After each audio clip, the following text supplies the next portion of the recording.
نبی پاک کو منہ نہیں دکھانا، تو کیا کر رہا ہے؟ بتا نا شیطان کی غلطی کیا تھی۔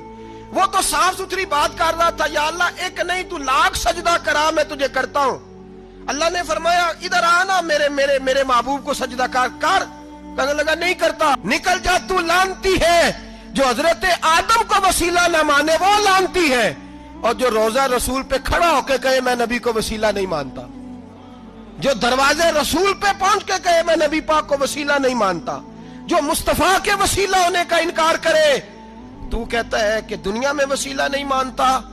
اللہ تو قیامت کے دن بھی کہتا ہے جو مصطفیٰ کے پاس سے ہو کے آئیں گے میں بخش دوں گا۔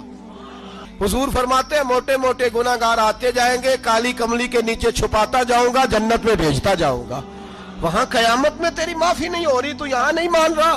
بریلی کے امام فرماتے ہیں آج لے ان کی پناہ، آج مدد مانگ ان سے، کل نہ مانیں گے قیامت میں۔